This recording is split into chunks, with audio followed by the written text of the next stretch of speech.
आता पाहूया टॉप 9 मोठ्या राजकीय बातम्या। देशाच्या गृहमंत्र्यांनाच राजीनामा द्यावा लागेल। उपराष्ट्रपतींचा राजीनामा 24 तासांमध्ये घेतला जातो, कारण ते तुमचं म्हणणं ऐकत नाहीत। पण 26 लोकांची हत्या झाल्यानंतर कुणाची माफी नाही, कुणाचा राजीनामा नाही। संजय राऊतांचा सरकारवर निशाणा।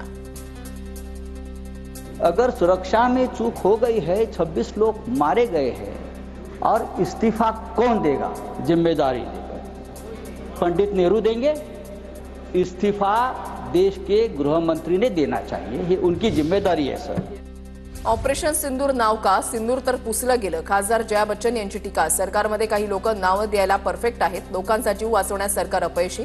जया बच्चन यांचा हल्लाबोल।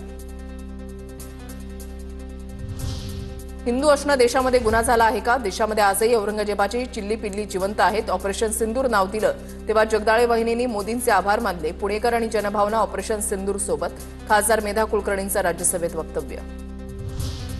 उपमुख्यमंत्री एकनाथ शिंदे पुन्हा दिल्ली दौऱ्यावर। दिल्लीमध्ये आपल्या खासदारांची बैठक घेणार। भाजपच्या वरिष्ठ नेत्यांनाही शिंदे भेटण्याची शक्यता। वसई विरार महापालिकेचे माजी आयुक्त अनिल पवारांची शिफारस केली होती का, या प्रश्नावर दादा भुसेंनी उत्तर देणं टाळलं। तर ठाकरेंच्या कार्यकाळातच अनिल कुमार पवारांची आयुक्तपदी नियुक्ती। दादा भुसेंकडून स्पष्ट।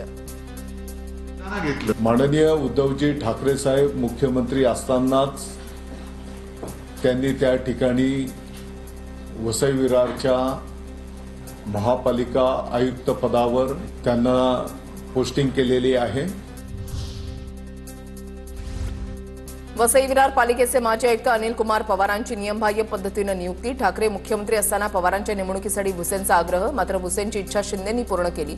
राऊतांचा आरोप। माझ्या माहितीप्रमाणे नियमबाह्य पद्धतीने बसवण्यात आणि दादा भुसे यांचा आग्रह होता हे मी अनेकदा पाहिलंय। सन्माननीय उद्धव ठाकरे या राज्याचे मुख्यमंत्री असताना ती नेमणूक व्हावी अशी त्यांची भूमिका होती, पण ती एकनाथ शिंदे यांनी त्यांची इच्छा पूर्ण केली।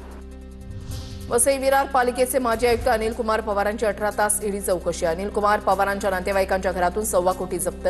काही कागदपत्र आणि हार्ड डिस्कही ईडीच्या ताब्यात। मराठी भाषा लोकांबद्दल बोलत असेल तर आम्ही दुबेंच्या विरोधात बोलणार। निशिकांत दुबेंच्या वक्तव्यावर वर्षा गायकवाडांची प्रतिक्रिया। त्यांचं जे द्वेष आहे ते महाराष्ट्राच्या प्रति द्वेष जो आहे त्याच्या संदर्भात आम्ही सातत्याने बोलत आहोत। आणि मला एक गोष्ट नम्रपणे सांगायची आहे, जो महाराष्ट्राकडे वाकड्या नजरेने बघेल किंवा महाराष्ट्राबद्दल बोलेल त्याला आम्ही अशाच प्रश्न संसदेमध्ये विचारणार।